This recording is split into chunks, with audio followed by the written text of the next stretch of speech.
Hari ini adalah penentuan ritual suksesi kekaisaran. Tempat kami diuji sihir untuk melihat siapa yang layak menjadi penerus tahta berikutnya. Sebagai pangeran ketujuh, aku tidak ada bedanya dengan burung gagak yang pembawa sial. Hanya karena rambutku hitam legam. Selama upacara berlangsung, kami duduk berurutan sesuai pangkat. Semakin terang warna rambut, semakin besar kekuatan sihirnya. Dan hanya mereka yang diberkati warna terang yang dianggap keluarga kerajaan sejati. Aku lahir tanpa bakat itu sama sekali. Tapi tetap saja, di antara kami semua, ayahku adalah yang terkuat sang kaisar agung.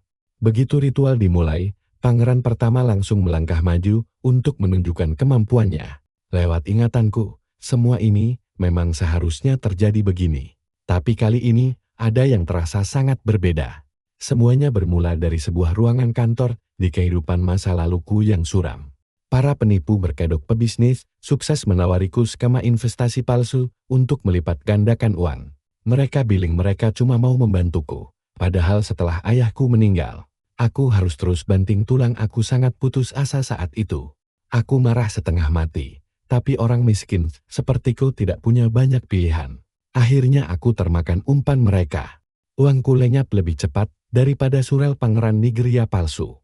2 tahun berlalu setelah itu, aku benar-benar hancur dan hampir tidak bisa bertahan hidup.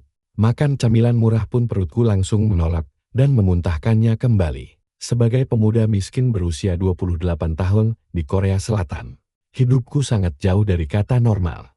Ini semua gara-gara para penipu jahanam yang membawa kabur seluruh sisa uangku. Sekarang, aku tenggelam dalam tumpukan utang. Setelah menyelesaikan giliran kerja paruh waktu selama 5 jam, aku memilih membaca novel favoritku yang berjudul Dark Hatter. Berapa kali pun aku membacanya, membuka lembaran buku itu selalu berhasil membuat perasaanku jauh lebih tenang. Itulah caraku melarikan diri dari kenyataan pahit. Lalu, aku menyadari sesuatu. Di luar jendela, sehelai bulu gagak hitam pekat tampak melayang lambat di udara. Detik berikutnya, darah segar menyembur dari hidung dan mulutku, mengotori buku itu tepat sebelum jantungku berhenti berdetak. Napasku tercekat, sementara buku di depanku mulai memancarkan pendaran energi gelap yang pekat. Begitu saja, kehidupan lamaku yang menyedihkan ini berakhir dengan sangat tragis. Saat terbangun, aku membuka mata di sebuah tempat yang benar-benar berbeda. Awalnya kukira ini cuma mimpi, tapi ruangan di sekelilingku terlalu mewah untuk ukuran orang miskin sepertiku. Begitu melirik keluar jendela, aku melihat puluhan burung gagak sedang bertengger di pohon dekat sana. Salah satu gagak menatapku langsung dan mulai berbunyi nyaring ke arahku. Masih menganggap ini mimpi, aku mencoba menenangkan diri. Tapi gagak itu malah bertingkah sangat jinak. Hal itu membuatku makin kebingungan hingga aku berjalan mendekati jendela, lalu mendadak mematung. 3 matahari menggantung tinggi di langit, menyinari sebuah kota raksasa di bawahnya yang terasa sangat familiar. Begitu melihat pantulan wajahku sendiri, kenyataan pahit langsung menghantam kepalaku bagai hantaman truk kencang. Aku telah bereinkarnasi menjadi pangeran ketujuh dari Kekaisaran Aberon. Tepat saat itu, seorang pelayan bernama Anna memanggilku dari balik pintu kamar. Terkejut, aku berniat melarangnya masuk. Tapi tubuhku malah kehilangan keseimbangan dan langsung tersungkur ke lantai. Entah bagaimana, Anna tampak mengerti situasiku. Dia segera meminta maaf dan berjanji akan kembali lagi nanti. Mendengar suaranya dan melihat sekeliling kamarku, semuanya kini menjadi sangat jelas bagiku. Dunia ini adalah latar tempat dari novel Dark Hatter, tapi ada satu masalah yang sangat besar. Dari sekian banyak karakter hebat, kenapa rohku harus merasuki tubuh seorang Ryan Aberon? Sangat berbeda dari pangeran-pangeran kuat yang menguasai jalannya cerita. Ryan ditakdirkan untuk mati mengenaskan sejak awal babak pertama novel ini. Sendirian di kamar, aku merutuki nasib burukku. Sebelum sebuah suara tiba-tiba terdengar dari arah belakang. Pria itu memperkenalkan dirinya sebagai Shane. Dan seketika itu juga raut wajahku langsung berubah dingin. Aku tahu persis siapa dia sebenarnya dan apa motif jahat yang sedang diincarnya. Shane bilang aku melewatkan makan malam. Dia mengaku khawatir dan datang sendiri untuk memeriksa keadaanku. Lalu dia bertanya, apa aku sudah baikan? Aku menarik napas dan menenangkan diri. Panik tidak akan membantu. Menatap matanya langsung, aku bilang, kalau aku sudah jauh lebih baik. Aku menyuruh Anna untuk segera menyiapkan meja makan. Dia langsung patuh menyajikan hidangan hangat di depanku. Saat melihat makanannya, aku hampir tidak percaya dengan apa yang kulihat. Makanan sampah begini disajikan untuk pangeran kekaisaran. Ketika tanganku hendak meraih teko, jariku tidak sengaja menyentuh permukaan panas hingga melepuh seketika. Reaksi setelah itu benar-benar di luar dugaanku. Wajah Anna langsung memucat pasi. Dia langsung menjatuhkan diri ke lantai dan berulang kali memohon ampun. Meskipun dia tidak bersalah sedikit pun. Melihat pelayan yang ketakutan itu, aku teringat satu detail penting tentang pemilik asli tubuh ini. Ryan Aberon asli punya emosi yang meledak-ledak. Setiap ada hal yang tidak disukainya, dia akan melampiaskannya pada pelayan. Pantas saja kecelakaan sekecil ini sudah cukup membuat seluruh staf pelayan langsung panik setengah mati. Sementara itu, Sein tersenyum lega setelah melihat keadaanku yang tampak membaik.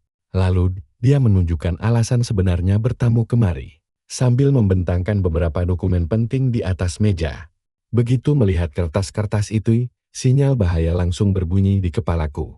Berkat pengetahuanku yang mendalam tentang isi novel ini, aku tahu kalau seluruh dokumen itu palsu. Tujuannya hanya untuk menguras seluruh hartaku. Dan Ren yang asli pasti langsung menandatanganinya tanpa membaca dulu. Itulah alasan utama kenapa dia selalu menjadi sasaran empuk yang mudah ditipu. Sein tampak terhibur melihat keraguanku, lalu menyindirku karena tidak segera menandatanganinya. Ucapannya membangkitkan ingatan masa lalu yang kubenci. Kemiripan situasi ini tidak bisa kuabaikan. Pada detik itu juga, aku membulatkan tekad. Bukannya tanda tangan, aku justru menunjuk kejanggalan angka di sana dan mempertanyakan rincian. Pengeluaran yang tidak masuk akal. Untuk pertama kalinya, Sein terlihat benar-benar terkejut. Dengan cepat, dia mencoba mengalihkan pembicaraan dan mendesakku untuk tetap tanda tangan. Tapi keputusanku sudah bulat. Aku menolak hidup sebagai boneka, lalu sengaja menjatuhkan jam saku milikku ke lantai. Jam mahal itu langsung hancur berkeping-keping. Pecahannya berserakan di atas karpet. Secara santai aku berbohong kalau tanganku tidak sengaja terpeleset. Padahal, tentu saja itu disengaja. Tahu kalau pengaruh Sein tidak sekuat yang dia sombongkan. Kupikir ini waktu yang tepat untuk memberinya pelajaran. Tatapan penuh kebencian di wajahnya sudah menjelaskan semuanya padaku. Tanpa memberinya sedikit pun kesempatan untuk membantah. Aku menuduh kalau dia yang mengalihkan perhatianku hingga menyebabkan kecelakaan ini. Lalu aku menunjuk serpihan itu dan menyuruhnya membersihkannya sendiri. Dia benar-benar tercengang mendengar perintahku. Di dalam wilayah kekaisaran ini, posisi resmi anggota keluarga kerajaan berdiri jauh di atas siapapun. Meskipun aku dianggap sebagai domba hitam di keluarga ini, status sosialku tetap jauh lebih tinggi daripada seorang sekretaris. Sein berusaha keras menyembunyikan rasa kesalnya. Jauh di lubuk hatinya, dia meremehkan dan menganggapku tidak lebih dari sekadar aib. Rambut hitam legamku membuat pandangannya makin buruk. Tapi tetap saja dia tidak bisa berbuat apa-apa. Menahan harga dirinya, dia berlutut dan mulai membersihkan lantai sambil menahan amarah yang meluap. Setelah selesai dia melapor kalau ruangan ini sudah kembali bersih. Sebelum dia sempat melangkah pergi, dengan santai kutendang cangkir di dekatku sampai hancur berkeping-keping. Sein menatapku tidak percaya. Dengan dingin kukatakan padanya kalau dia butuh lebih banyak latihan menyapu. Wajahnya sungguh menggelikan. Rasa malu itu membuatnya hampir meledak.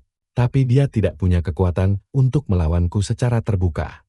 Karena tidak tahan lagi, dia mengancam akan melaporkan semua tindakanku kepada permaisuri.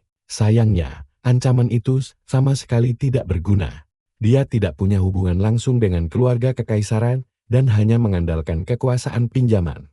Aku menyuruh Anna untuk segera menutup kedua telinganya. Rasa takut langsung terlihat di matanya. Tetapi dia tetap patuh, tanpa banyak bertanya. Begitu aku yakin dia tidak bisa mendengar apa-apa, aku langsung membeberkan rahasia yang harusnya mustahil untuk ku ketahui. Kubongkar semua kasus penggelapan uang, rencana busuk, dan kejahatan yang disembunyikan Sing dengan rapi selama bertahun-tahun. Dengan setiap tuduhan yang kuucapkan, wajahnya menjadi semakin pucat. Tidak lama setelah itu, desas-desas mulai menyebar di antara para pelayan. Anna dan para pelayan lain diam-diam membicarakan sikap anehku, mencoba memahami apa yang sebenarnya berubah. Bagi mereka, entah Bagaimana aku justru terasa jauh lebih menakutkan daripada sebelumnya. Namun, mereka juga menyadari kalau aku sudah sangat jarang meninggalkan istana. Bagi mereka, itu berkah kecil. Sementara itu, aku menghabiskan sebagian besar waktuku di perpustakaan istana. Saat aku menatap langit mendung dari balik jendela besar itu, aku merenungkan betapa cepatnya aku bisa beradaptasi dengan peran baruku ini. Para pelayan sebisa mungkin menghindariku, dan setelah obrolan kecil kami, Sing benar-benar menghilang tanpa jejak. Karena cerita aslinya baru akan dimulai setahun lagi, aku tidak merasa perlu terburu-buru. Aku ingat menemukan novel pahlawan kegelapan di perpustakaan itu dan langsung terpikat oleh ceritanya. Kini setelah hidup di dunia ini, aku berniat menikmati masa damai sebelum sang protagonis asli muncul. Sembari menatap langit tak berujung di luar halaman istana yang megah, aku mulai membayangkan betapa luar biasanya jika bisa terbang bebas di udara dengan sayapku sendiri. Tiba-tiba, rasa sakit yang luar biasa menjalar ke seluruh tubuhku. Cangkir di tanganku terlepas, jatuh dan hancur berkeping-keping di atas lantai. Sakitnya luar biasa. Berbeda dengan rasa sakit saat aku mati di kehidupan sebelumnya, sensasi ini terasa sangat asing. Rasanya seolah-olah seluruh raga ini dilemparkan ke dalam tungku api membara. Tidak lama kemudian, Anna datang untuk melakukan tugas bersih-bersih seperti biasa. Ruangan tampak kosong. Dia diam-diam merasa beruntung karena pangeran pembuat masalah itu sedang pergi. Perhatiannya segera beralih pada pecahan cangkir yang berserakan di lantai. Melihat barang mahal hancur, membuatnya sedih. Apalagi saat membayangkan uang dari satu cangkir itu bisa membantu keluarganya yang sedang kesulitan. Sebelum dia sempat melamun lebih lama, suara aneh terdengar dari balik tumpukan buku. Seekor gagak bermata merah mendadak terbang dari kegelapan dan mengejutkannya. Dia tidak habis pikir bagaimana burung itu bisa masuk ke perpustakaan istana. Pada akhirnya, dia berhasil menangkap burung itu. Sambil mendekapku, dia bergumam memperingatkan kalau ada orang menyeramkan tinggal di sini dan tempat ini sangat berbahaya. Mendengar kata-katanya, aku akhirnya menyadari satu kenyataan yang sangat mengejutkan. Aku tidak lagi berada di tubuh manusiaku, melainkan telah berubah menjadi gagak yang sedang dipegang Anna. Belum sempat aku mencerna apa yang sebenarnya terjadi. Dia membawaku ke jendela, lalu melemparkanku keluar begitu saja tanpa ragu. Kepanikan menyerangku saat tanah semakin mendekat cepat. Saat angin kencang berembus menerpaku, aku mati-matian mencari cara untuk bisa bertahan hidup. Sesaat sebelum menghantam tanah, instingku berteriak gerakan sayap ini. Aku memusatkan seluruh fokusku ke sayap itu dan memaksanya mengepak tubuhku merespons. Kepakan itu memperlambat jatuhku hingga stabil. Bukannya mati hancur menabrak tanah, aku malah terbang bebas di atas istana. Setelah beberapa lama bereksperimen, aku kembali ke istana dan menyadari kalau wujud gagak ini bisa dibatalkan. Ternyata, aku bisa bebas berganti wujud manusia dan gagak sesuka hatiku. Tapi, kemampuan hebat ini membawa masalah baru. Kekuatan gila seperti ini tidak pernah ada dalam alur cerita aslinya. Karena tidak ada di novel Dark Hatter, membongkarnya sekarang bisa mengacaukan segalanya. Sebelum aku benar-benar tahu asal-usul dari kekuatan baru ini, merahasiakannya dari mereka adalah jalan teraman. Lamunanku seketika buyar. Saat Anna tiba-tiba datang memberitahu bahwa upacara bulanan istana akan dimulai. Kabar itu langsung menarik perhatianku. Di permukaan ini cuma ritual biasa, tapi siapapun yang tahu kekaisaran ini paham maksud aslinya. Ini adalah ujian suksesi. Momen di mana seluruh keluarga kekaisaran berkumpul dan memamerkan kekuatan mereka di depan kaisar. Tidak lama kemudian, aku melangkah masuk ke aula besar untuk bergabung dengan mereka. Perbedaan antara diriku dan saudara-saudaraku yang lain benar-benar terlihat sangat mencolok. Mereka berambut pirang berkilau dengan aura agung. Sedangkan rambut hitamku membuatku tampak seperti bayangan suram yang tidak diinginkan di sana. Benar saja, salah satu pangeran langsung menatapku dengan penuh permusuhan. Tatapannya datang dari Salus Aaron. Pangeran ke-8 sekaligus salah satu saudara tiriku yang menyebalkan. Aku tidak peduli, mengabaikannya jauh lebih efektif daripada meladeni ocehan tidak penting itu. Sikap cuekku justru membuatnya makin emosi. Untungnya, putri pertama segera datang dan menghentikan keributan itu, memaksa Salus untuk diam. Saat semua orang mulai duduk, Aku memperhatikan dengan saksama susunan kursi di meja. Posisi duduk mencerminkan pengaruh politik. Di kekaisaran ini, semua kekuasaan bersumber dari energi magis bernama manis. Mereka yang terlahir dengan rambut terang biasanya punya energi melimpah yang menguntungkan. Karena aku berambut hitam dan tidak punya manis sama sekali, posisiku berada di urutan paling bawah. Meskipun begitu, atmosfer seluruh ruangan mendadak berubah mencekam saat kaisar melangkah masuk. Seluruh anggota kerajaan langsung berdiri dengan tegang. Kaisar duduk dengan tenang di singgasananya, lalu memerintahkan ritual segera dimulai. Di hadapannya terletak sebuah artefak kuno legendaris bernama prosa, peninggalan berharga dari kaisar pertama. Benda pusaka itu berfungsi mengukur kapasitas manis dan menunjukkan level kekuatan asli seseorang. Ketika kaisar meletakkan tangannya di sana, kilatan cahaya biru menyala mendadak meledak keluar. Energinya langsung menjalar ke seluruh meja. Pemandangan itu memperjelas satu hal, tingkat kekuatannya benar-benar berada di level yang berbeda. Setelah itu, kaisar menantang anak-anaknya untuk menguji kekuatan mereka secara langsung melawannya. Tidak ada kesombongan dalam tantangan itu. Semua sudah tahu hasilnya, dan seperti dugaan, pangeran pertama maju menerima tantangan. Tontonan ini sudah jadi rutinitas, karena dia sangat suka memamerkan siapa calon terkuat penerus tahta. Di dunia di mana energi manis adalah segalanya. Menunjukkan kekuatan superior seperti itu jelas makin memperkuat posisinya sebagai calon kaisar. Dia maju dan langsung melepaskan energi dahsyatnya. Tapi tiba-tiba semuanya kacau, wajahnya langsung berubah drastis karena syok yang mendalam.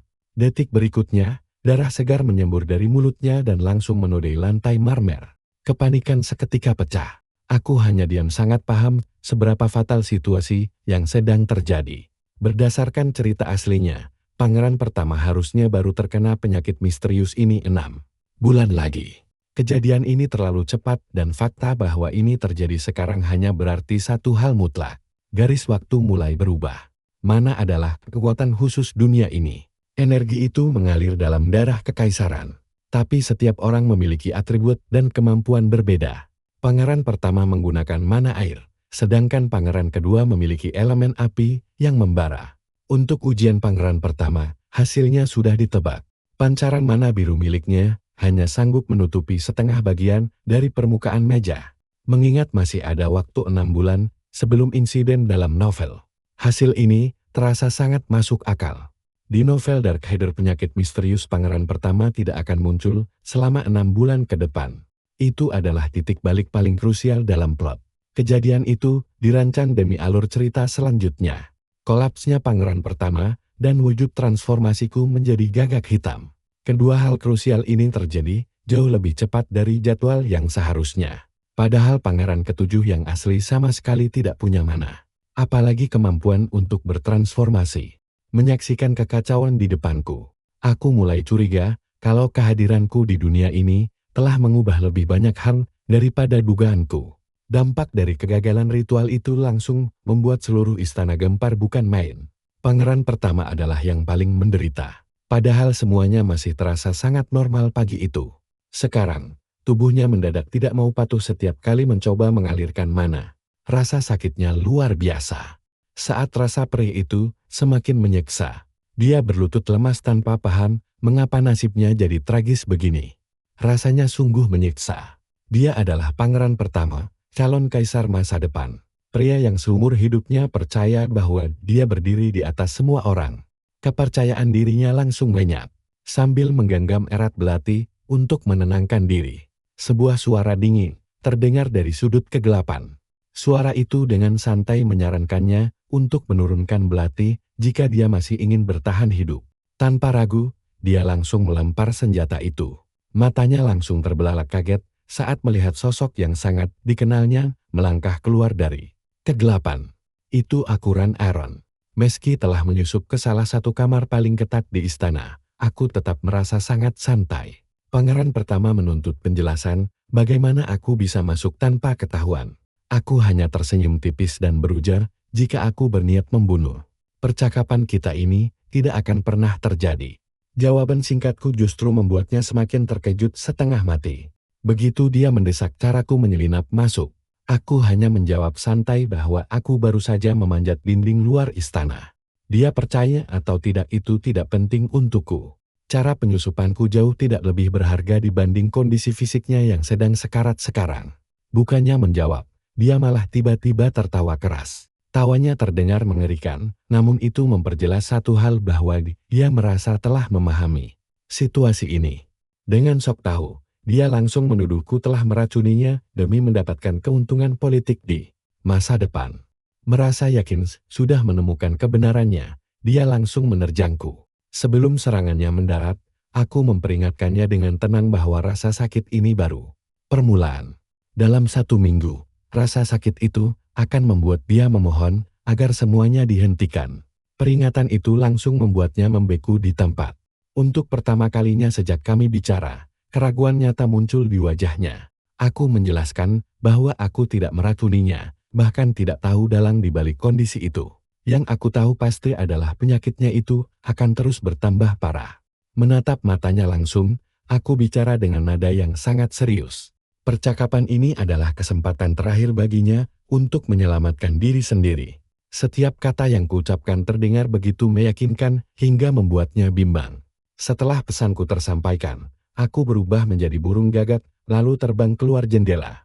Saat melintasi langit malam yang penuh badai, aku tidak bisa menahan rasa lega. Untung saja pangeran itu tidak cukup gila untuk mengejar seekor gagak terbang keluar jendela istana. Ditinggal sendirian, dia hanya terduduk diam sementara rasa putus asa perlahan menggerogotinya. Seorang pangeran yang ketakutan bisa menjadi bidak yang sangat berguna di papan caturku.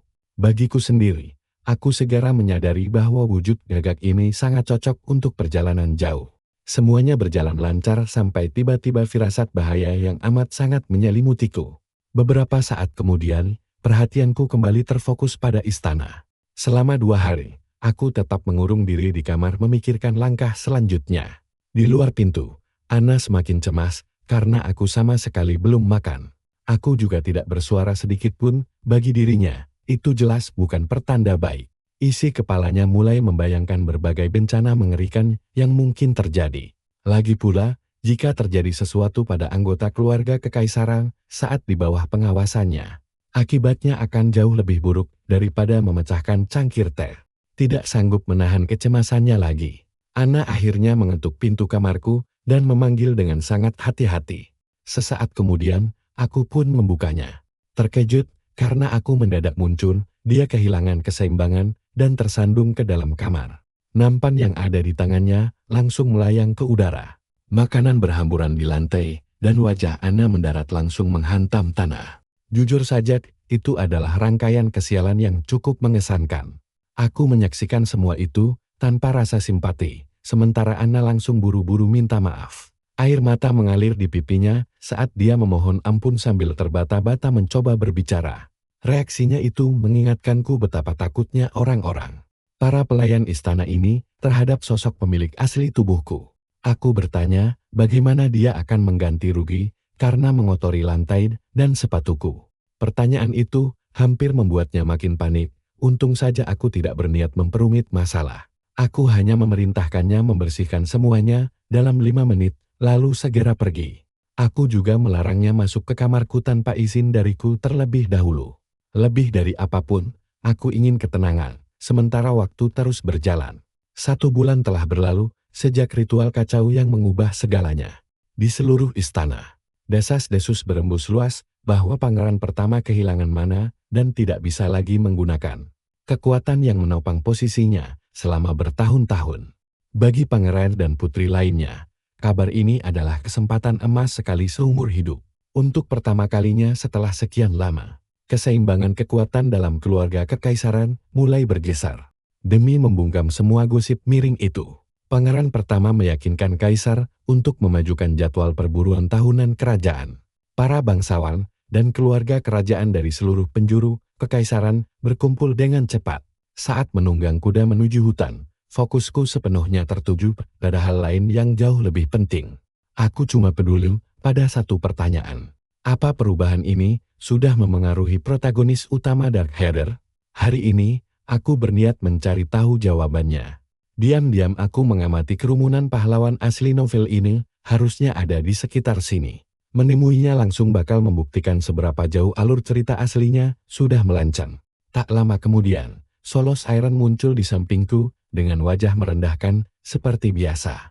Pangeran ke-8 itu langsung mulai mengejakku habis-habisan. Dia menyamakanku dengan serangga, lalu mengejek kuda hitamku yang katanya sangat cocok dengan jiwaku yang gelap. Aku mengabaikannya begitu saja dan terus memacu kudaku. Reaksiku yang dingin membuatnya makin kesal, tapi jujur aku sama sekali tidak peduli. Akhirnya kami tiba di menara awal, sebuah struktur raksasa yang berdiri kokoh di gerbang masuk hutan kekaisaran. Setiap tahun, tempat megah ini selalu menjadi lokasi upacara pembukaan perburuan kerajaan. Banyak yang mengira ini cuma kompetisi biasa. Padahal mereka yang paham politik istana tahu skenario aslinya. Perburuan ini sebenarnya hanyalah sebuah panggung besar tempat keluarga kerajaan memamerkan kekuatan mutlak mereka di hadapan para bangsawan kekaisaran. Sang kaisar sendiri sangat paham bahwa pengaruh politik jauh lebih penting dibanding hasil buruan. Tepat di pusat perhatian semua orang, berdirilah sang pangeran pertama, Razia. Atas perintah kaisar, dia melangkah maju dan bersiap untuk memulai pertunjukan seremonialnya. Salah satu saudaranya bercanda menanyakan hadiah apa yang akan dia minta setelah memenangkan perburuan nanti. Razia menegaskan dengan penuh keyakinan bahwa kemenangan sudah di tangannya dan permintaannya telah ditentukan sejak lama. Jawaban itu menunjukkan rasa percaya diri mutlak dari sosok yang digadang-gadang paling dekat dengan tahta. Di antara para bangsawan yang berkumpul, bisik-bisik mulai menyebar di kerumunan. Meski banyak yang memujinya terang-terangan, desas-desus penyakit misteriusnya tetap saja berembus kencang. Razia sayup-sayup mendengar beberapa obrolan miring tersebut. Seketika itu juga, dia teringat peringatan yang kuberikan padanya sebulan yang lalu. Walau dia berusaha keras mengabaikannya, keraguan mulai merayap masuk ke dalam pikirannya. Sementara aku sendiri hanya mengamati semua kekacauan batin itu dari jauh sambil tersenyum tipis. Razia mulai mengaktifkan mana miliknya. Langit langsung merespons dan awan gelap bergulung datang. Angin kencang menerpa seluruh lapangan saat energi biru berputar dari tubuhnya, membentuk pusaran dahsyat yang naik menembus langit. Tekanan energinya saja sanggup memaksa para penonton mundur beberapa langkah. Para pangeran menyuruh para bangsawan menjauh dari pembatas selagi menatap ke atas tanpa berkedip sedikit pun. Berdiri tepat di tengah pusaran badai itu, Razia meneriakkan namanya sendiri dan mendeklarasikan dirinya sebagai calon penguasa masa depan kekaisaran ini. Gelombang air raksasa meledak dari tubuhnya, menenggelamkan seluruh area sekitar dalam cahaya biru yang berkilau. Hujan mulai turun, semua orang terpaku, bahkan para jenderal pun tampak sangat terpana. Salah satu dari mereka berseru bahwa inilah wujud kekuatan darah murni kekaisaran. Sebelum sorak-sorai mulai bergemuruh, Razia membiarkan sorakan itu membilas keraguannya, mengembusun napas lega yang mungkin baru pertama kali dilakukannya sebulan ini. Aku tahu semua ini benar-benar terjadi. 4 minggu lalu di kamarnya, aku memberinya sebuah batu misterius dan menyuruhnya menyalurkan mana ke sana tanpa henti. Artefak itu, jelasku saat itu, mampu menyerap mana yang terkontaminasi dan beredam sementara penyakit apapun yang sedang merusak tubuhnya dari dalam. Dia awalnya tidak percaya padaku, tapi dia sudah cukup putus asa untuk tetap mencobanya. Namun yang tidak diketahui semua orang, dan yang sengaja diabaikan oleh Razia sendiri, adalah batu itu hanya mengulur waktu. Benda itu sebenarnya baru muncul jauh di kemudian hari dalam cerita, dan bukan sebuah solusi permanen. Seorang pelayan tiba-tiba mendekatiku dengan wajah yang sangat ketakutan. Dia menyerahkan kantong besar seolah sedang menjinakkan bom yang bisa meledak kapan saja. Setelah memeriksa isinya, aku langsung menyuruhnya pergi. Menjadi pangeran ke-7 yang dibenci memang merepotkan, tapi pengiriman barang selalu sangat cepat. Kaisar perlahan mengangkat tangannya. Suara trompet menggema di area itu, perburuan kekaisaran resmi dimulai. Para penunggang kuda mulai memasuki hutan. Sementara para bangsawan malah sibuk berdebat apakah ini sepadan. Semua orang berasumsi pemenangnya pasti tetaplah salah satu anggota keluarga kekaisaran. Aku memacu kudaku dengan tenang menuju target yang sama sekali berbeda. Dialah Agni Feri, mantan komandan Ksatria Agung. Satu dari sedikit sosok paling berpengaruh yang menentukan alur masa depan dalam novel. Dia menanggapi pujian pelayannya tentang ritual tadi dengan sangat santai. Menurutnya, Kaisar hanya ingin mengingatkan para bangsawan tentang siapa pemegang kekuasaan tertinggi di kekaisaran ini. Pelayannya menyarankan agar dia menyimpan komentar berbahaya seperti itu untuk tempat yang lebih aman. Agni Vedi tertawa, lalu terus memacu kudanya. Aku sendiri mulai masuk lebih dalam. Area berburu ini dibagi menjadi 3 wilayah mangsa kecil, sedang, dan besar yang posisinya semakin jauh. Dalam novel, sempat disebutkan bahwa Sang Duke mempersembahkan seekor rubah emas kepada kaisar selama festival perburuan ini berlangsung. Masalahnya, detail itu hanya ditulis sekilas dalam sebuah adegan kilas balik saja. Alur ceritanya sama sekali tidak pernah mengungkap di mana dia menemukannya.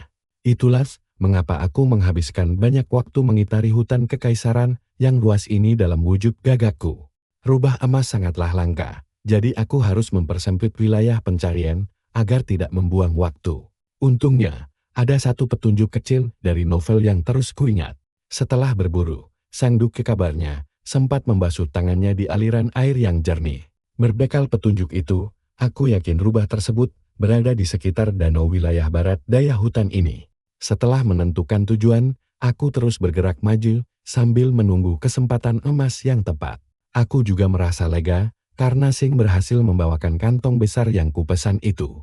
Ternyata kecemasanku sia-sia belaka sebelum kudaku mendadak berhenti melangkah secara tiba-tiba. Telinganya bergerak-gerak selagi matanya menatap tajam ke arah sesuatu di kejauhan sana.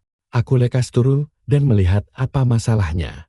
Tidak ada luka atau ketakutan, hewan ini hanya malas membawa kantong berat di punggungnya. Kujelaskan panjang lebar pada kuda sialan ini bahwa kelakuannya sungguh buruk dan mirip seperti bangsawan pemalas yang sudah pensiun. Kuda itu malah menghentakkan kakinya. Dia berbalik arah dan langsung berlari kencang kembali menuju istana tanpa memedulikanku lagi. Kini aku berdiri sendirian di tengah hutan belantara sambil memegang kantong yang sangat berat, menatap pasrah kendaraanku yang lenyap. Jauh di dalam hutan kekaisaran, Agni Vedi melanjutkan perburuannya bersama asisten setianya, Talon. Duk tua itu sama sekali tidak tertarik dengan hewan buruan biasa. Serigala dan rusa bukanlah tantangan bagi pria yang menghabiskan hidupnya di medan perang yang kejam. Sembari berkuda melintasi pepohonan rindang, dia merenungi usianya yang terus bertambah dan mulai menyadari bahwa tubuhnya kini tak semuda dulu. Talon langsung membantah keras, karena baginya Sang Duke tetaplah pahlawan paling agung dalam sejarah kekaisaran.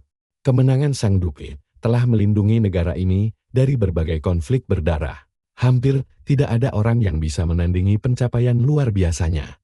Meski begitu, Agni hanya tersenyum dan terus menatap ke depan. Setelah keheningan yang lama, dia bertanya pada Talon, apakah dia pernah melihat anggota keluarga kekaisaran dari dekat. Talon pun mengaku bahwa dirinya hanya pernah melihat mereka dari kejauhan. Jawaban itu langsung membangkitkan kenangan lama. Agni teringat saat memberitahu putranya dulu bahwa darah kekaisaran itu jauh di atas orang biasa, bagai makhluk pilihan langit. Selama turun-temurun, keluarga mereka memang selalu mengabdi pada tahta. Dan suatu hari nanti, tanggung jawab itu juga akan menjadi miliknya. Agni juga ingat saat dengan bangga menunjukkan serikat dagang keluarga mereka, sembari mengajarkan tugas-tugas berat yang datang bersama posisi terhormat tersebut. Namun, di antara semua kenangan itu, ada satu kejadian yang takkan bisa dilupakan. Saat melakukan perjalanan di kota kekaisaran, kereta mereka mendadak berhenti karena ada sesuatu yang tersangkut di bawah roda. Begitu kusir kereta turun untuk memeriksanya, Agni melihat seorang anak terluka parah tergeletak di jalanan. Tampaknya, sebuah kecelakaan mengerikan baru saja terjadi di sana beberapa saat lalu. Dari informasi yang didapat, bocah itu rupanya pencuri yang mencoba merampok sebuah kuil. Tragedi seperti itu sayangnya sudah menjadi hal biasa di wilayah tersebut. Meski sudah mendengar penjelasannya, Agni tetap tidak bisa menghapus bayangan mengerikan itu. Ingatan itu terasa makin nyata saat dia mengingat kembali reaksi putranya. Karena penasaran dengan keributan di luar, sang anak mencoba turun dari kereta untuk melihatnya sendiri. Agni pun langsung melarangnya dan menyuruhnya tetap di dalam. Dia sama sekali tidak ingin anaknya menyaksikan pemandangan sesuram itu. Bahkan sekarang, Agni masih sering bertanya-tanya, apakah kemalangan selalu ada di mana-mana? Tak peduli seberapa makmur kekaisaran ini, Suara Talon akhirnya membuarkan lamunan Agni dan menariknya kembali ke masa kini. Dia mengingatkan Agni bahwa mereka harus terus bergerak demi menjaga kehormatan keluarga di perburuan kerajaan ini. Sambil mengangguk setuju, Agni memberitahu bahwa dia tahu tempat di mana rubah emas biasanya muncul. Sementara itu, keadaanku sendiri jauh dari kata terhormat. Masih memanggul tas berat yang ditinggalkan kudaku yang kabur. Pangeran Malang ini malah kelihatan persis seperti kuli panggul jalanan. Setiap langkah rasanya seperti pengingat betapa teganya kuda sialan itu mengkhianatiku. Berubah jadi burung gagak sebenarnya bisa langsung menyelesaikan masalah ini. Sayangnya, hutan yang lebat ini hanya memperburuk keadaan. Hewan buas bisa muncul kapan saja. Sedangkan aku tidak punya senjata maupun kemampuan bertarung sama sekali. Tiba-tiba, suara kresek-kresek terdengar di balik pepohonan, membuatku langsung membeku di tempat. Isi kepalaku pun mulai membayangkan berbagai skenario yang mengerikan. Menghadapi ancaman yang tidak diketahui, aku sempat berpikir untuk membuang tas ini dan lari menyelamatkan diri. Tapi sebagai gantinya, aku mengambil batu dan melemparnya ke arah suara itu, berharap bisa mengalihkan perhatian apapun di sana. Lemparanku ternyata sangat akurat. Sialnya, batu itu bukan mengenai seekor hewan. Bunyi hantaman keras bergema di hutan, membuat mataku langsung terbelalak ngeri. Batu itu terbang tepat sasaran dan menghantam wajah Talon. Pria malang itu langsung ambruk dan pingsan seketika. Dari balik pepohonan, aku hanya bisa menatap kejadian itu dengan tidak percaya. Di antara sekian banyak target di hutan ini, kenapa aku harus mengenai satu-satunya orang yang paling terlarang untuk kusentuh? Saat Talon jatuh tersungkur, ekspresi Agni langsung berubah menjadi sangat dingin. Orang ini bukanlah sembarang bangsawan biasa. Berdasarkan cerita aslinya, Agni Fadi ini nantinya akan menjadi mentor sang protagonis sekaligus sosok paling dihormati di Santiro Kekaisaran. Padahal aku sudah berminggu-minggu menyiapkan rencana matang untuknya. Niat awalku sebenarnya sangatlah sederhana. Aku ingin menunggu di dekat habitat rubah emas, menuduhnya mengganggu perburuanku, lalu memanfaatkan situasi itu untuk membuka jalan kerjasama di masa depan. Tapi sekarang, seluruh rencana itu malah hancur berantakan. Alih-alih membuat pertemuan pertama yang berkesan, aku malah melempar asistennya pakai batu. Begitu Agni memeriksa batu itu, matanya langsung dipenuhi kecurigaan.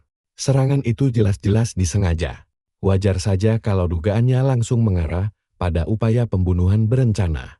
Sesaat kemudian, Talon perlahan mulai siuman dan langsung terduduk tegak. Wajah sang duki langsung menunjukkan rasa lega. Dia langsung mencecar asistennya, berharap tahu siapa yang berani menyerang. Sambil bersembunyi di dekat sana, rasanya jiwaku mau melayang keluar kalau Talon ingat semuanya. Habislah aku. Sang asisten memejamkan matanya rapat-rapat, berusaha keras mengingat apa yang baru saja terjadi. Melihat dia berpikir keras membuatku semakin panik setengah mati. Tapi kemudian hal tak terduga terjadi. Di balik semua ketegangan drama ini, ternyata Talon tidak mengingat apa-apa. Karena merasa malu dengan kondisinya, dia langsung meminta maaf karena lengah terhadap serangan. Penjelasan konyol itu seketika membuatku bisa bernapas lega kembali. Walaupun Agon menerima jawaban itu, dia jelas tidak sepenuhnya percaya. Begitu mata kami hampir berpapasan, aku buang semua harga diriku. Aku langsung balik badan dan lari. Di belakangku, Agon menyuruh Thailand tetap di tempat, sementara dia langsung mengejarku. Habis-habisan. Pada titik ini, tidak ada yang bisa kusalahkan selain kebodohanku sendiri. Aku berlari kencang menembus hutan sekuat tenaga yang dimiliki kaki ini. Biar begitu, aku terus berlari sambil berharap sudah cukup jauh untuk melepaskan diri dari Agoni Fadi. Harapan itu langsung sirna seketika sang duke tiba-tiba sudah berada tepat di belakangku. Meski sudah berumur, kecepatannya mengejar benar-benar sangat mengerikan. Dia terus berteriak menuntut agar sang penyerang misterius segera menampakkan diri. Di saat itulah, aku sadar kalau tertangkap hanyalah masalah waktu saja bagi diriku. Sempat terlintas di pikiranku untuk menjatuhkan tas ini dan langsung berubah menjadi gagak. Namun menyerah sekarang hanya akan menghancurkan semua rencana yang sudah kusiapkan setengah mati.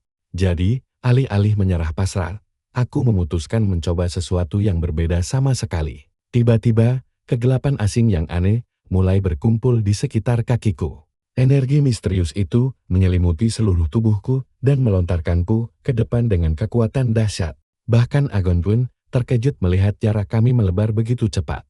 Dia hanya bisa melongo tidak percaya. Dengan frustrasi, dia mengayunkan pedangnya ke udara, tapi serangan itu tidak mengenai apapun. Saat dia tiba di area terbuka di depan, aku sudah menghilang tanpa jejak. Sementara itu, aku sendiri sedang menghadapi masalah pribadiku yang rumit. Tubuhku tiba-tiba terasa jauh lebih ringan dibandingkan dengan sebelumnya. Sesaat aku sempat heran, jangan-jangan aku tidak sengaja berubah jadi gagak saat berlari tadi. Sebelum sempat kuperiksa, terdengar suara derap kaki kuda mendekat, aku pun langsung menoleh. Seekor kuda sedang berlari kencang tepat di sisiku, bahkan aku menatap langsung ke matanya. Disitulah aku baru sadar seberapa cepat aku berlari sementara itu. Perburuan kerajaan berjalan normal. Salah satu pangeran berdiri dengan bangga di samping beruang raksasa hasil buruannya.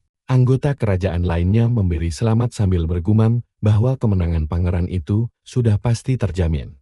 Pangeran itu menerima pujian tersebut dengan sebuah senyuman puas, lalu membocorkan bahwa dia sudah menentukan hadiah yang akan dimintanya dari sang kaisar. Jauh dari keramaian perayaan itu, aku ambruk di bawah sebatang pohon sambil menatap langit. Seluruh tubuhku rasanya remuk karena kelelahan yang luar biasa. Lalu aku teringat sesuatu yang jauh lebih menyakitkan. Tas itu. Tas itu hilang. Kenyataan itu menghantamku jauh lebih keras dibanding cedera apapun. Sambil berbaring di rumput dengan tangan menutupi wajah, aku meratapi bagian paling krusial dari seluruh rencanaku. Semuanya mulai kacau saat aku tidak sengaja membuat Talon pingsan menggunakan lemparan batu. Sekarang malah begini, akhirnya aku memaksa diriku sendiri untuk segera berdiri. Mengeluh tidak akan mengembalikan tas itu. Jika tas itu terjatuh saat aksi kejar-kejaran tadi, aku masih punya peluang untuk menemukannya. Di saat yang sama, Agon dan Talon bertemu kembali. Duka memeriksa asistennya dan bertanya apakah kondisinya membaik. Meski kepalanya masih agak pusing, Talon meyakinkannya bahwa luka tersebut tidak terlalu serius. Obrolan mereka segera beralih membahas kegagalan aksi pengejaran tadi. Agung terpaksa mengaku bahwa dia telah kehilangan targetnya. Yang mengganggunya adalah dia tidak bisa memastikan apakah sosok misterius itu memang terlalu cepat, atau usia tua yang akhirnya mulai mengejarnya. Saat itulah Talon melihat sesuatu, sebuah tas tergeletak di tengah rerumputan yang tinggi. Duke memungut tas tersebut, lalu memeriksanya dengan penuh rasa penasaran. Dari luar tampak sangat berharga. Namun saat membukanya, keadaan justru menjadi semakin aneh. Tas itu ternyata penuh dengan batu, bersembunyi di dekat sana. Aku mengintai mereka. Begitu mengenali tas tersebut, seluruh kewaspadaanku langsung lenyap. Rasa panik mulai menguasai diriku. Aku langsung melangkah maju. Kemunculanku yang mendadak itu mengejutkan kedua pria tersebut. Talon langsung membeku saat mengenaliku. Dengan terbata-bata, dia menyebut gelarku sang pangeran ketujuh. Begitu menyadari bahwa seorang anggota keluarga kekaisaran berdiri di hadapan mereka, kedua pria itu langsung berlutut dengan satu kaki. Aku pun segera mengambil alih kendali situasi ini. Dengan ekspresi gusar, aku menuntut penjelasan mengapa barang milikku bisa berada di tangan mereka. Agung dengan tenang menjelaskan bahwa dia hanya menemukan tas tersebut saat sedang memeriksa area sekitar. Penjelasan itu terdengar sangat masuk akal. Tentu saja, aku berpura-pura tidak mempercayainya. Aku menyindir bahwa semua orang selalu mengaku tidak bersalah saat tertangkap basah, lalu menuduh mereka berniat mencurinya. Agon langsung bersumpah demi kehormatan keluarganya bahwa tuduhan keji itu sama sekali tidak benar. Percakapan kami lalu beralih ke luka Talon. Dengan santai aku bertanya mengapa kepalanya sampai berdarah. Agon menjelaskan bahwa sebuah kecelakaan kecil baru saja terjadi. Namun, Talon terus menatapku dengan tatapan yang semakin penuh keraguan. Semakin dia memikirkan serangan tadi, semakin terasa familiar pula sosok sang pelaku di matanya. Perlahan, dia melangkah maju.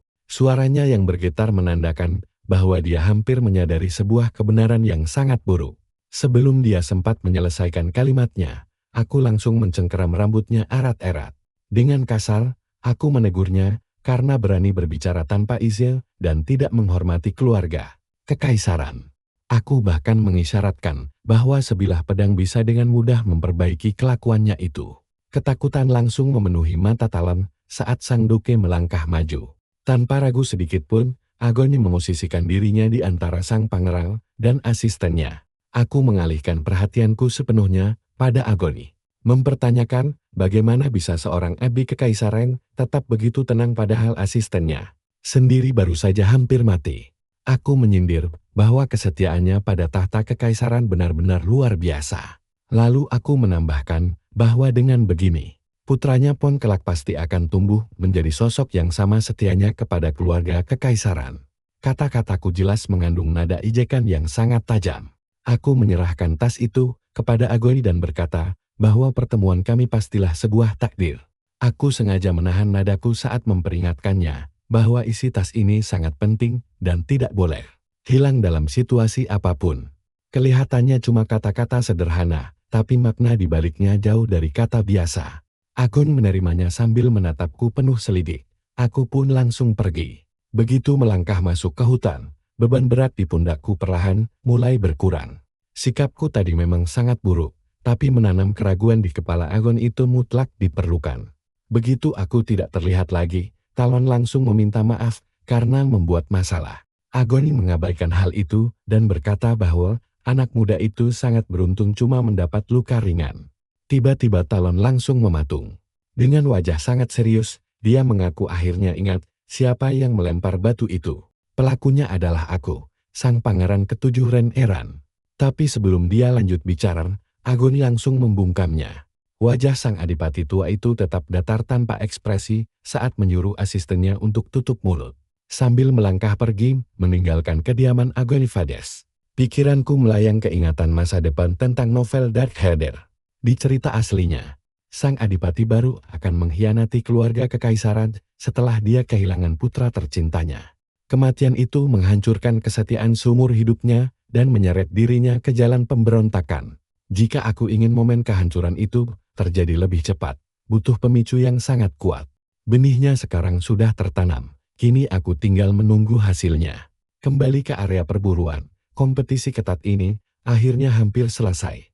Roja akhirnya mengumumkan permintaan apa yang ingin dia klaim sebagai sang pemenang. Sambil melemparkan senyum dingin, dia mengusulkan proyek pembangunan wilayah sekitar kuil yang di atas kertas terdengar sangat mulia. Padahal tujuan aslinya langsung terlihat jelas. Proyek itu bakal menyingkirkan para gelandangan dan rakyat miskin yang tinggal di sana. Aku tahu nasib tragis Agni Vetus kini sudah benar-benar tidak terhindarkan lagi. Rasa keadilan dan empati miliknya pasti akan bertabrakan langsung dengan arah kejam kekaisaran ini. Ditambah dengan rencanaku yang mulai berjalan. Jalur menuju perang saudara masa depan kini makin nyata. Saat matahari akhirnya perlahan tenggelam di ufuk barat, aku terus mengawasi sekitar dari balik rimbunnya semak-semak untuk memastikan tidak ada saksi mata. Rencana berjalan mulus tanpa celah, tapi anehnya, ada perasaan mengganjal yang menyesakkan dadaku. Bermain di balik bayang-bayang ternyata membuatku merasa bukan seperti penyelamat yang mengubah takdir buruk, melainkan sosok dalang licik yang asyik mempermainkan nasib orang. Tiba-tiba, sesosok wanita anggun muncul dari balik pepohonan. Aku langsung mengenalinya seketika. Mental Aboren, sang putri pertama, sekaligus salah satu sosok pemegang kekuasaan tertinggi di keluarga kekaisaran. Parasnya sangat cantik, tapi bukan penampilan itu yang membuat orang gemetar. Aku langsung memberi hormat. Mental mengabaikan formalitas itu begitu saja dan berkata tidak perlu ada etiket kaku di antara saudara kandung yang sedara. Tapi setelah itu, arah obrolan kami mendadak berubah tidak nyaman. Dia bertanya dengan santai kemana kudaku pergi. Aku langsung mengarang alasan, tapi gagal total. Mental menatapku dengan mata sedingin es dan memperingatkan bahwa dia bisa membaca semua kebohonganku. Saat aku mencoba memancing, apa maksud ucapannya itu?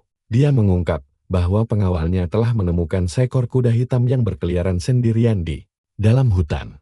Karena hewan bodoh itu dianggap sudah gagal melayani seorang anggota keluarga kekaisaran dengan baik, dia telah memerintahkan pengawalnya untuk melenyapkannya. Secara lahiriah, aku langsung berlutut dan meminta maaf karena telah menghilangkan kuda tersebut. Mental menyuruhku segera berdiri karena dia tidak mau kelihatan seperti sedang menyiksa adik laki-lakinya sendiri. Dia mengaku lega melihatku kembali dengan selamat, bahkan menawarkan untuk mencarikan pengganti. Aku berdiri dengan perasaan makin bingung. Mental Aberan benar-benar sulit sekali dibaca. Sesaat dia terasa seperti ancaman. Tapi berikutnya, dia menunjukkan sesuatu yang tampak seperti kepedulian tulus. Mencoba memahaminya seperti menyusun teka-teki yang kehilangan setengah dari kepingannya. Setelah dia pergi, keadaan beralih ke tenda medis di sudut lain area perburuan. Talin duduk di ranjang kecil sementara tabib memeriksa luka di dahinya. Tabib itu terlihat antara geli sekaligus heran. Katanya, luka akibat lemparan satu batu itu biasa. Tapi terkena dengan cara sekonyol itu benar-benar tidak masuk akal. Saat Agon bertanya soal waktu pemulihan, sang tabib memperkirakan butuh waktu istirahat sekitar seminggu. Kabar itu membuat Talin terpukul. Melewatkan sisa kompetisi rasanya seperti bencana besar yang sangat mengerikan. Agon langsung menenangkannya dia, dan Jack bisa mengatasi semuanya selagi Talin memulihkan diri. Rasa peduli yang tulus di mata tuannya membuat sang asisten tersenyum lebar. Dan mimpi terbesar pemuda itu tampaknya cuma makan enak dan menghabiskan seharian penuh untuk bermain game. Obrolan santai itu sempat mencairkan suasana tegang di sana. Agoni bahkan berjanji akan memenangkan hadiah utama demi mewujudkan mimpi konyol itu. Perlahan-lahan, malam mulai menyelimuti seluruh perkemahan. Sang duke mendekati Talin yang tertidur dan meletakkan sebuah catatan di sebelahnya tanpa suara. Sambil menatap asistennya yang tak sadarkan diri, kata-kataku terngiang kembali di kepalanya. Saat aku menyebutnya anjing kekaisaran, aku mengejeknya karena bersikap acuh tak acuh. Padahal asistennya sendiri sudah berada di ambang kematian. Aku bahkan menyindir bahwa putranya kelak hanya akan tumbuh menjadi anjing setia tahta berikutnya. Kenangan itu meninggalkan rasa pahit yang mendalam di hatinya. Setelah semua kekacauan yang terjadi, dia menyadari dirinya tidak bisa tidur. Dia berpikir, apakah mencari udara segar bisa sedikit menjernihkan isi kepalanya. Saat dia berdiri dari kursi, pandangannya tertuju pada kantong yang kuberikan padanya sebelumnya. Untuk sesaat, dia hanya menatap kantong itu dalam keheningan. Dia mengangkatnya lagi, dan tanpa sadar, langkah kakinya menuntunnya menuju tempat yang sangat dia kenal. Agoni ingat membawa Flynn ke sini bertahun-tahun lalu. Dia berdiri di titik yang sama, menceritakan tentang Sira Agung kepada putranya. Sang penyelamat legendaris yang turun di masa-masa tergelap umat manusia. Sosok pemilik kekuatan misterius yang tak pernah bisa ditandingi dunia modern sekarang. 1000 tahun yang lalu, Sira menyapukan wilayah perang yang tak terhitung jumlahnya di bawah satu panji. Mendirikan Kekaisaran Avian. Lebih dari itu, dialah pendiri garis keturunan kekaisaran yang masih berkuasa hingga hari ini. Kenangan itu membawa kehangatan sekaligus kesedihan yang mendalam baginya. Flynn tetap menjadi hal paling berharga di dalam hidupnya. Dia selalu berharap putranya mewarisi idealisme itu dan mengabdi pada keluarga kekaisaran dengan bangga, seperti dirinya selama puluhan tahun. Pikiran aneh muncul kenapa dia begitu patuh pada permintaan Ryan Abernathy. Batu-batu itu tidak memiliki kegunaan jelas. Lagi pula, tingkah lakuku sebagai pangeran memang sudah mencurigakan sejak awal. Perburuan kerajaan berakhir jauh lebih cepat dari yang diperkirakan semua orang. Para bangsawan saling berbisik tentang suara aneh yang menggema di hutan sepanjang malam tadi. Sebagian besar dari mereka sudah menarik kesimpulan yang sama. Rusia mendominasi kompetisi dengan sangat mutlak hingga acara 4 hari hancur dalam semalam saja. Pencapaian luar biasa itu benar-benar membuat seluruh hadirin terpukau. Di hadapan para bangsawan yang berkumpul, Rusia resmi dinyatakan sebagai pemenang. Kaisar memberikan ucapan selamat sang pangeran pertama segera berlutut untuk berterima kasih. Sesuai tradisi sang pemenang meminta hadiahnya. Ketegangan menyelimuti ruangan saat para bangsawan mulai menebak apa yang akan diminta calon kaisar. Rusia bangkit lalu mulai bicara. Dia menjelaskan kalau tanah di sekitar kuil suci telah dipenuhi para gelandangan. Dan mengembalikan kesucian tempat sakral itu membutuhkan tindakan yang sangat tegas. Kalimatnya terdengar cukup tenang dan bijaksana. Namun niat buruk di baliknya langsung terungkap dalam sekejap.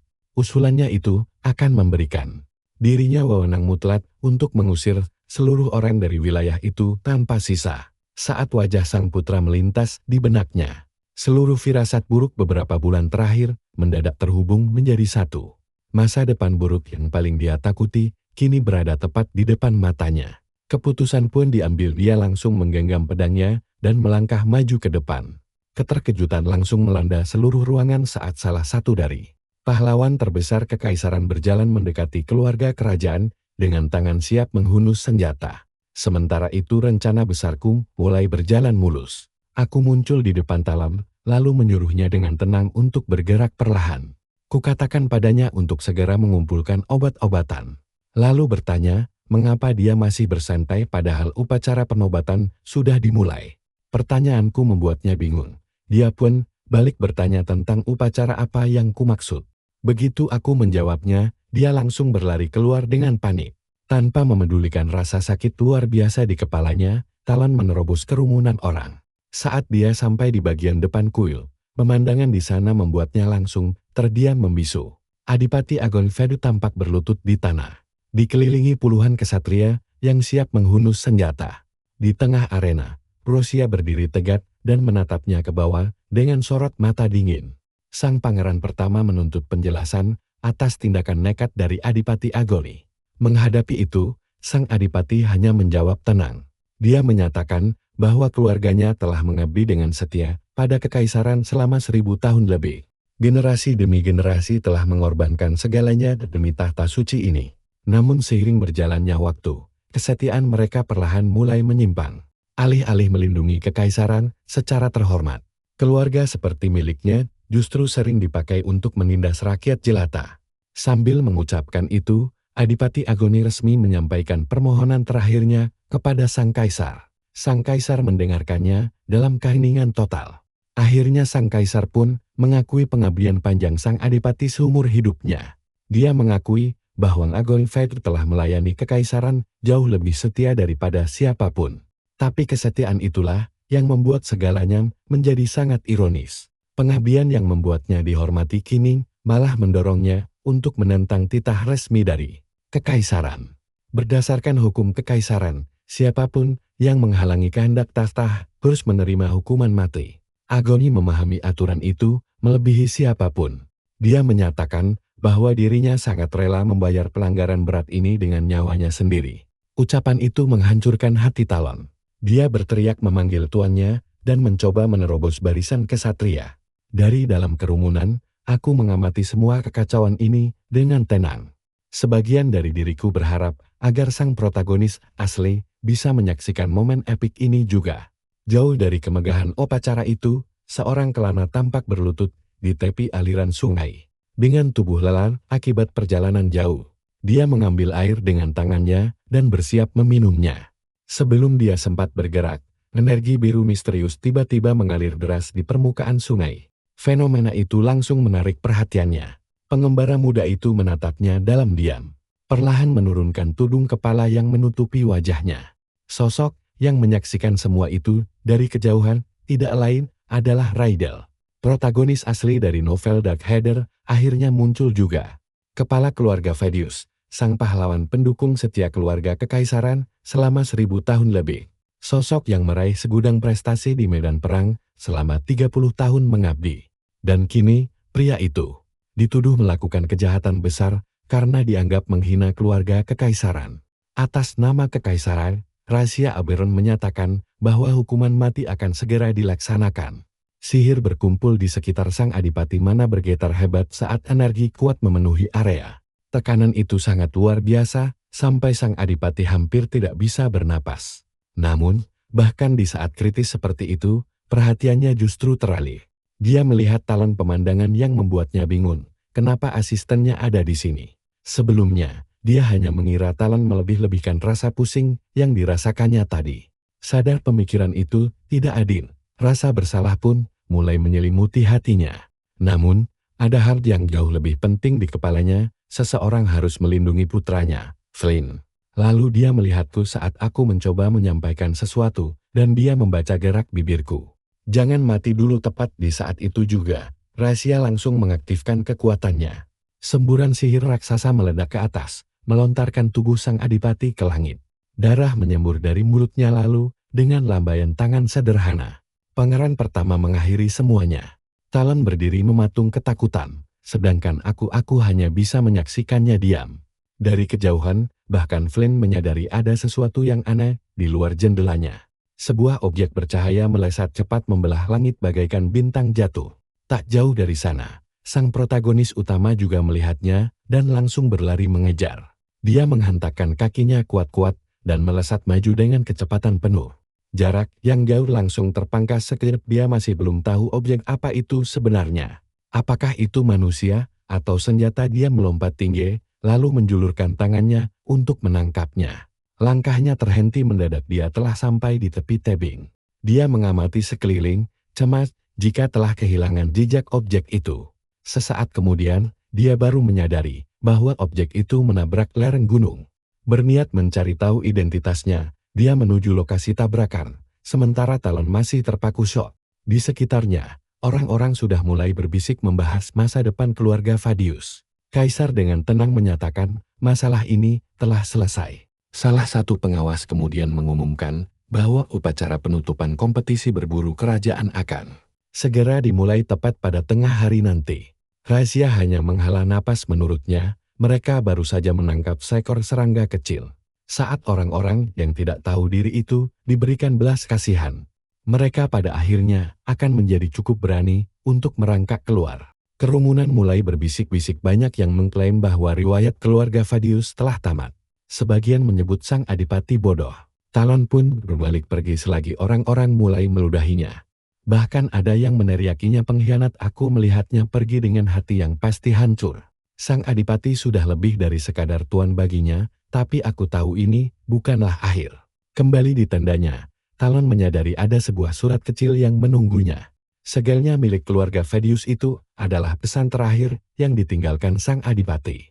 Di dalamnya, dia meminta dengan sangat agar Talon menjaga putranya, Flynn. Surat itu juga mengungkap sesuatu yang benar-benar mengejutkan. Sang Duk tahu kalau Talon pasti akan menyalahkan dirinya sendiri atas semua yang terjadi. Beliau ingin dia paham bahwa semua tragedi ini sama sekali bukan salahnya. Saat terus membaca, kertas surat itu tergelincir dari tangannya yang gemetar hebat. Dia langsung jatuh berlutut, baris terakhir menunjuknya sebagai penjabat kepala keluarga Fadius. Sementara itu, aku menyempatkan diri mengunjungi pangeran pertama. Lalu dengan santai menyindir bahwa dia memakai mananya terlalu berlebihan. Karena mengira dirinya sudah sembuh total, dia terus memaksakan kekuatannya hingga batas maksimal. Akibatnya, kondisinya justru jauh lebih parah sejak kompetisi berburu kekaisaran berakhir. Darah segar menodai wajahnya saat dia menatapku dengan penuh amarah. Hebatnya, dia masih mengingat ucapanku tentang batu yang menyerap mana terkontaminasi itu. Kalau aku tidak mau mati, dia menuntutku berhenti bicara teka-teki dan segera mengatakan kebenaran. Aku hanya menjawab dengan tenang bahwa dia harus melepaskan mananya secara perlahan. Jika tidak, keadaannya akan memburuk dan tanggapan itu justru membuatnya kian mengamuk. Aku bisa membaca dengan jelas isi pikiran yang berputar di kepalanya. Begitu dia sembuh nanti, dia berniat mencabik-cabik tubuhku tanpa sisa. Sayangnya bagi dia, aku sudah tahu persis semua rencana busuknya itu. Terlebih lagi, penyakitnya bukanlah sesuatu yang bisa disembuhkan semudah membalik telapak tangan. Satu-satunya alasan bajingan ini masih bernapas hanyalah karena kekuatan dari batu tersebut. Sementara di luar sana, rumor bahwa dia masih terbaring koma terus menyebar luas. Aku sempat penasaran apa dia akan mati lalu. 2 pekan kemudian, Talon akhirnya terbangun. Sejenak dia memandang sekeliling dengan linglung, mencoba mencari tahu di mana dia berada. Seseorang di dekatnya berteriak menyuruhnya lekas bangun, karena nyatanya dia belum mati juga. Saat itulah dia tersadar bahwa dirinya telah pingsan selama 2 minggu penuh. Mengingat kondisinya yang parah, dia bisa saja tewas mengenaskan kapan saja. Tanpa memedulikan kesehatannya sendiri, Talon langsung menanyakan keadaan keluarga dan sang tuan muda.